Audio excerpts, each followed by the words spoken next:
আসসালামু আলাইকুম রহমতুল্লাহ। আজকে 27 তারিখ 6 মার্চ 2025। ওমানের তাপমাত্রা 45 ডিগ্রি সেলসিয়াস। এটা হচ্ছে মানে সাওয়ার মধ্যে রোদের মধ্যে গেলে 60 ডিগ্রি সেলসিয়াস হয়ে যাবে। ওটা দেখা দিচ্ছি আমি এখন সাওয়ার মধ্যে আছি। এই যে একটা ঘরের মধ্যে আছি আমি, সালের মধ্যে। তাপমাত্রা 44.89 অর্থাৎ 45 ডিগ্রি সেলসিয়াস প্রায়। তো মিটারটা রোদের মধ্যে রাখলাম। রোদের মধ্যে আবার মিটার বেশি কতক্ষণ রাখলে নষ্ট হয়ে যাবে। সর্বোচ্চ 1 থেকে 2 মিনিট রাখা যায়। কারণ যে যে তাপ গরম পড়তেছে, এটা এই গরমের মধ্যে যদি 10 মিনিট মাথার উপর কিছু না রেখে যদি দাঁড়ায় থাকে 10 মিনিট, বেশিরভাগ মানুষ হিট স্ট্রোক করবে, বেশিরভাগ মানুষ। তো এবার দেখুন 57.2 ডিগ্রি সেলসিয়াস রোদের মধ্যে। এখন এখানে রোদে খোলা জায়গায়, রোদের মধ্যে আমি যেখানে দাঁড়িয়েছি এখানে 57.2 ডিগ্রি সেলসিয়াস। আমরা প্রবাসীরা এত গরমের মধ্যে বসবাস করি, জীবনযাপন করি। আমরা এখানে মাথার ঘাম পায়ে ফেলে নাকে মুখে রক্ত বের করে বিদেশে টাকা ভাড়া, দেশের হারামখোরের বাচ্চারা, দেশের হারামির বাচ্চারা, যারা সন্তানগুলো বিদেশে দেশের টাকাগুলো কারেন্সিগুলো বিদেশে ফাঁসা করে বাংলাদেশকে 100 বছর নিচে ফেলাইছে। আজ থেকে 2016 সালে বাংলাদেশের কারেন্সি ছিল ওমানি রিয়ালে 2 থেকে 3 টাকা, এখন হচ্ছে 320 টাকা 22 টাকা। তাহলে 100 বছর নিচে ফেলাইছে, তো প্রমাণ হয় না?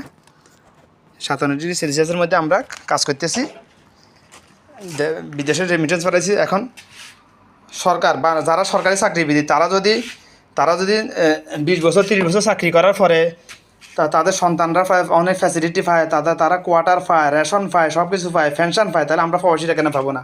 কারণ একজন সরকারি চাকরিজীবী যদি কোটি টাকা বেতনে চাকরিও করে, তার দ্বারা একটি পয়সা দেশের রিজার্ভে যোগ হবে না। আমরা প্রবাসীরা এখান থেকে যদি 1000 টাকা 500 টাকা 1 টাকাও পাঠাই, ওটা দেশের রেমিটেন্স, তাহলে আমরা কেন পাবো না?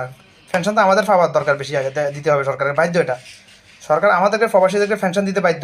সরকারি চাকরিজীবী যে পেনশন পায়, হারামখোরগুলা, ঘোষখোরগুলা, বাটফারগুলা, তাহলে আমরা কেন পাবো না রে ভাই?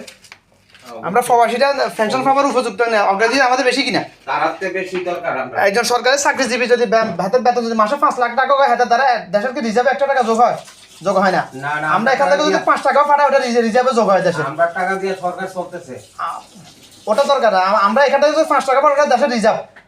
তাহলে মানে পেনশন পাবার অগ্রাধিকার আমাদের তো আগে না, সরকারি চাকরিজীবীদের? আমাদের। কিন্তু হারামির বাচ্চারা যত সরকার আইসে গেছে, এখনো যে হারামির বাচ্চাগুলো আছে, জানোয়ার জন্মগুলো আছে, প্রবাসীতে খালি লুট করে দিয়েছে। টিকিট সিন্ডিকেট, এরপরে লাগেজ কাটা হয়রানি। আমারে হয়রানি করছে কত 9 বছর তো 7 বার আসা যাওয়া করছি, 10 বছর দিতে আমারে প্রতিবার হয়রানি করছে হারামির বাচ্চারা।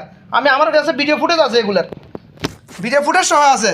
অপেক্ষা কর, ধর্ম একটাও পাবি না। ইউনিট চাকা, গান্ডু ইউনিট চা।